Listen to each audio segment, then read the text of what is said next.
Welcome to YDS News. For today in business news, we have Singapore as a global trading hub.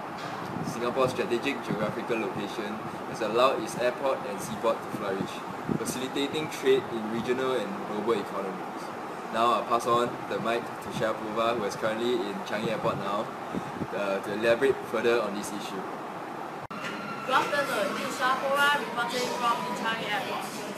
Singapore is located at one of the crossroads of the world.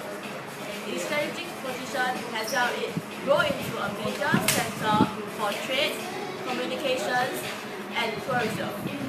Singapore is linked to Malaysia by two causeway bridges, and the key islands of Indonesia are just a quick ferry trip away.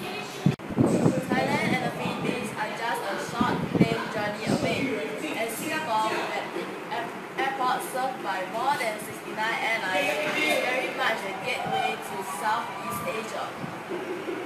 Being a global trade hub, it brings some benefits to Singapore. Its top-rate infrastructure in air, sea, land, finance, and trade facilitation is particularly attractive to global traders. In addition, Singapore's strong brand name as a reputable business hub allows traders here to enjoy high credibility as counterparties in transactions.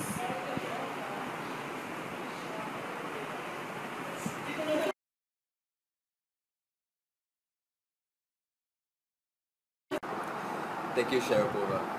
Moving on, Singapore has been ranked as one of the most globalized economies in the world, scoring highly for openness to trade and capital movement.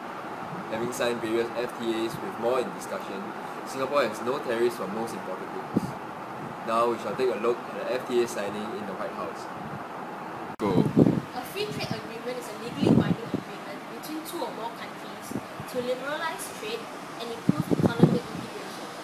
Back in 2008, Singapore Minister for Trade and Industry and China Minister for Commerce signed the China-Singapore Free Trade Agreement in Beijing. The agreement was signed after 8 rounds of negotiations held over a period of 2 years. The negotiations were held in both Singapore and China. Let's take a look.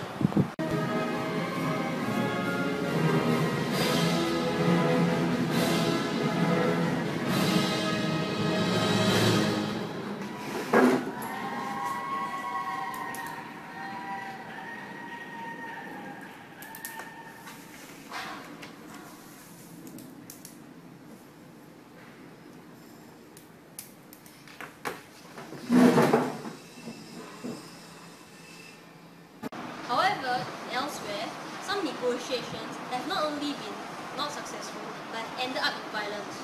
Let's take a look.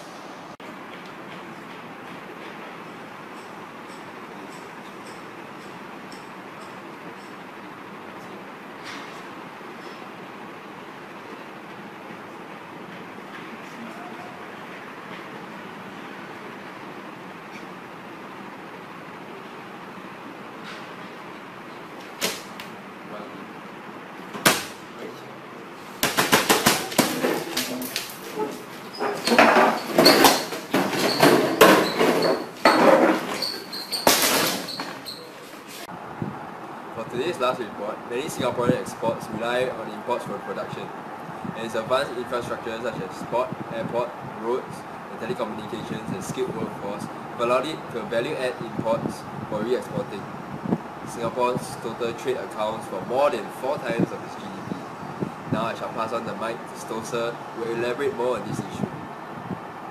One reason why Singapore can flourish is because of its export processing industry, where imported materials of lower value undergo a degree of processing before being re-exported at a higher value. This will allow Singapore to reap profits from exports and taxes, attract foreign direct investment, and also stimulate its export economy. Singapore can excel in this industry because of its well-developed infrastructure and its highly skilled workforce. Singapore can then re-export imports at a higher value and strengthen its export processing industry.